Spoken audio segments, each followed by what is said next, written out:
All right, so this is going to be a scenario you run into one sticking or just climbing with sticks and rappelling out of the tree.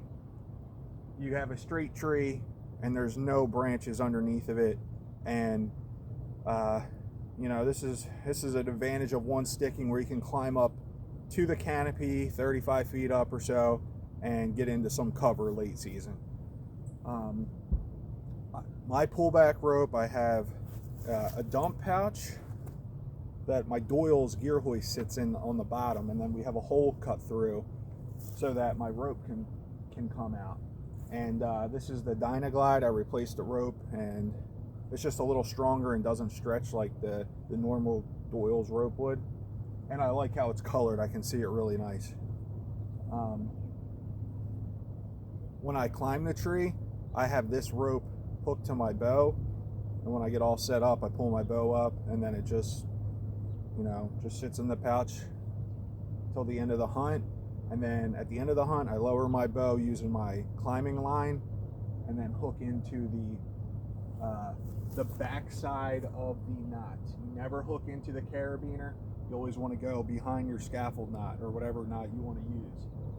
And it's literally just as simple as pulling. And I should have removed my belay device, the Mad Rock Safeguard, but yeah, it's just a matter of pulling, and it'll, in the case of most trees, you know, the bark might catch it, but if there's no branches, it's usually just going to fall to the ground. Nice, easy retrieval. That's your easiest way to get your rope back, is if you're on a straight tree. I'm going to get up there and show you another scenario that I run into. All right, so this is going to be your second easiest way to retrieve your line. When you're hooked onto a branch. Now that branch is pretty thick. It's about as thick as my leg. And I would not hesitate to climb SRT with that, rappel, especially when your rope's up against the trunk. It's not going to even move that branch. It won't even be bouncing. So what I find is when you get to the ground and you're pulling down, your rope is going straight up and down with the tree, and your rope with your girth hitch is also going straight up and down the tree. So when you pull down, the line is feeding in the same directions. So that's like a vertical pull, and it releases really nice and easy. Again, I have my rope tied behind, attached behind the scaffold knot, and it's just going to be a quick pull. And now in this situation, you're going to have to pull your line all the way back down to you. Depending on your height, I have 40 foot of rope. If you're above 23 feet or something like that high, you might have to pull all your rope through your quick link, which is no big deal. But you might not have to either, depending on your situation. But I'll just pull it through. It won't hang up. And one thing that I do, and it just pulled right through that quick link. Since I climb SRT, I attach this piece of AM steel, or you could do Dynaglide, and I make it so that it's real tapered. In another video, if Dano doesn't offer this, I know he was working on it. I'm going to show you guys how to do it. And it just makes for that rope sliding around a crotch or a branch just work great in either direction.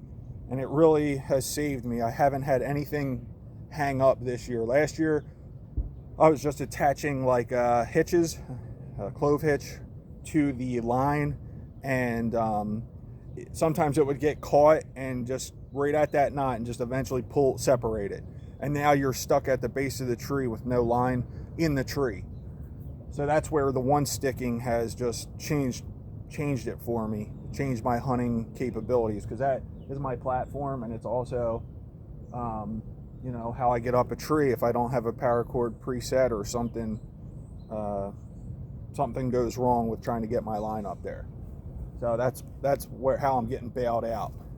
Haven't had that need for that this year, but it's always good to have that option.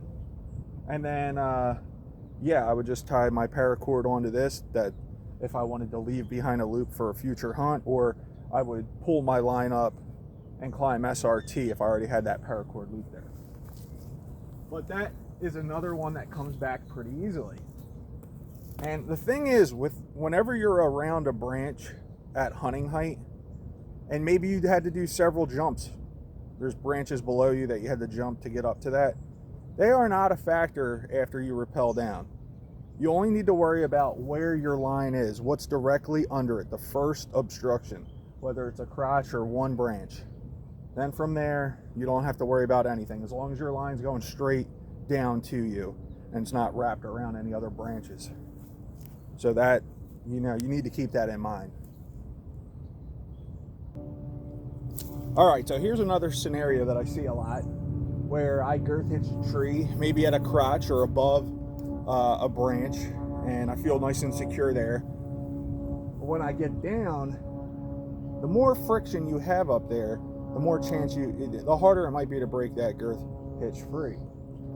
And since it might be hard to see up there, but if you're looking dead ahead, to the right is my quick link and my knot. So, and that's the side of the branch above my girth hitch. So what happens in this situation is your girth hitch is going to want to shift to the direction that your attachment point is up there. So in this scenario, it's going to want to run into that branch, and this should give me a harder time breaking free.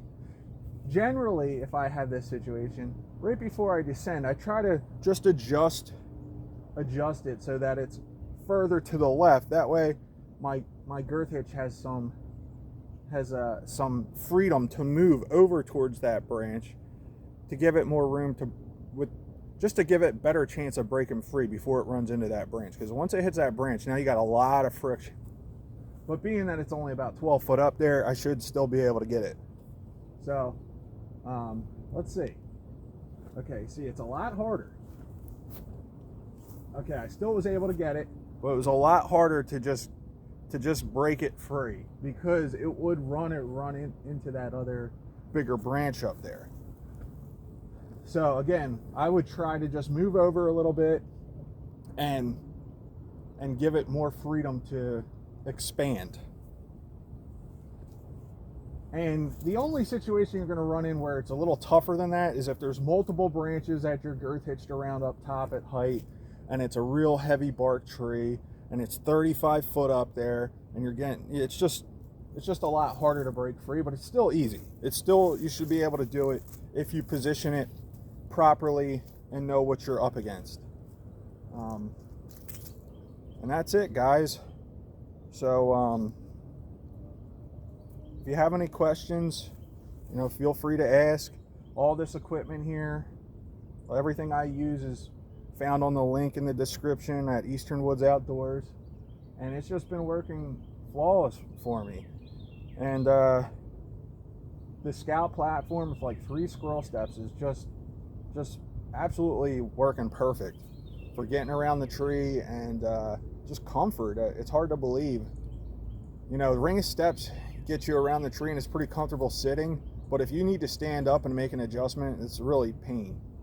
But this platform with the straight Scout is like 8 inches away from the tree back here, so it's like having a platform you can stand on. It's comfortable climbing, it's comfortable, and yeah, it's really working great. So also join us on SRT Saddle Hunting Facebook page. That'll be in the description as well, and show us what you're using, and if any tips or tricks you can give me. All right, guys, have fun and be safe.